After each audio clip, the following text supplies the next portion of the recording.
At this point, I don't think MoP Classic would be a surprise to any of us, but what was a little bit of a surprise was a couple of mounts that WoW had data mined in the latest PTR for Cataclysm Classic. Now, both of these mounts clearly are MoP themed. In fact, both of these mounts you can get very similar in MoP from reputations. The first one is a Shar-touched looking tiger, and the second is a Shar-touched August Celestial looking mount. Now, both of these mounts look fantastic, but why have they been data mined now? Because what you might be thinking is, hold up, Blizzard are doing a third round of Firelands testing. So if you're not aware, another bit of news for you is next week they're kicking off a third round of Firelands PTR. Now, my thinking about this and why we're getting a third round is the second round was actually quite difficult. And I don't think Blizzard want Firelands being too difficult outside of Ragnaros. And the reason for this is because we know with the cadence of the expansion how quick the next couple of raids are meant to come.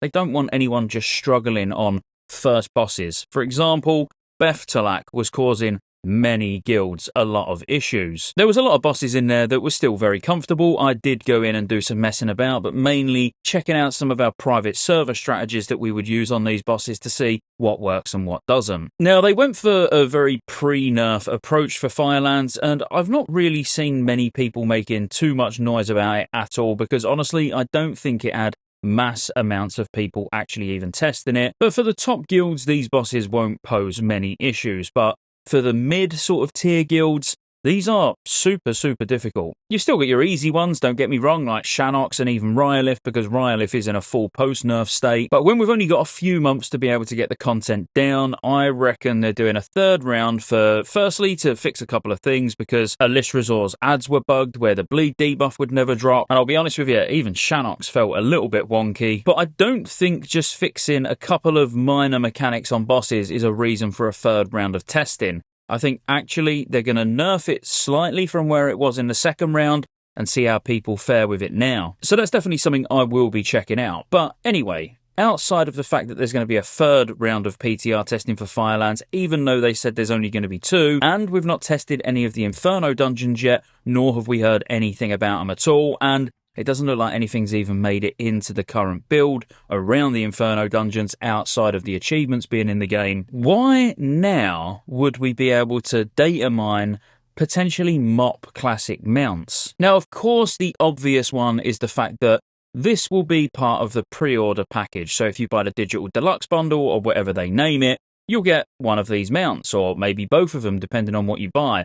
That is the obvious option here. Don't get me wrong, I'm not saying that's the only thing that it could possibly be. There may be something else that we don't know about happening in the background, but this does tie nicely into what's going to be happening later on this year. In fact, if I was to hazard a guess, I would say it's going to be later on next month. Right now, Blizzard are probably gearing up for an announcement of when Warcraft Direct is going to be. If you're not aware what Warcraft Direct is, it was announced at Gamescom this year in 2024, and it's to celebrate the 30th anniversary of Warcraft. Back in November 1994, that's when Warcraft first launched. So next month is going to be the 30th anniversary, and of course the 20th anniversary for World of Warcraft. Now, we all know there's a big patch coming to retail to celebrate the 20th anniversary. We've heard nothing if there's going to be anything for Classic as of yet, outside of the fact we just got Joyous Journeys in Cataclysm again, yay. But it was actually the 15th of November in 1994 when it was launched in North America. Now, if you look at your calendar right now, you'll see the 15th of November in 2024 is a Friday,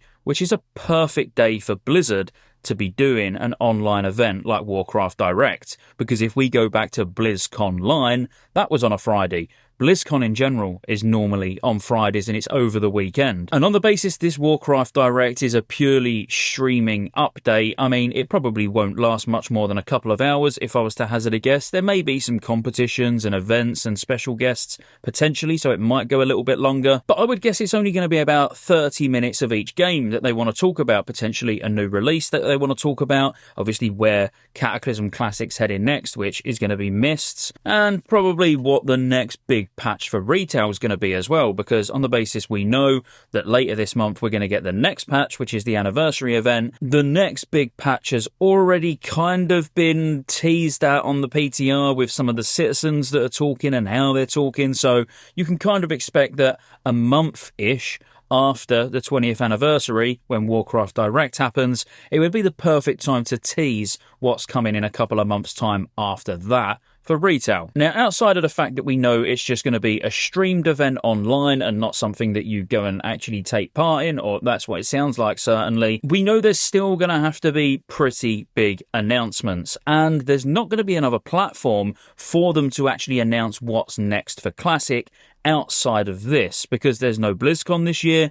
This is what we're getting. The only time they've announced the next expansion for Classic since it launched in 2019 has been at BlizzCon or BlizzConline. So you can more or less guarantee that this is absolutely going to be the event where it's announced, and that's probably why it leads me to think that's why the mounts are being put in the game now, so they can show off the pre-purchase bundles that you're going to be able to get at the Warcraft Direct event. Now, I know some of this is very tinfoil hat, if you like, but it kind of all lines up. We're starting to see things about MoP Classic.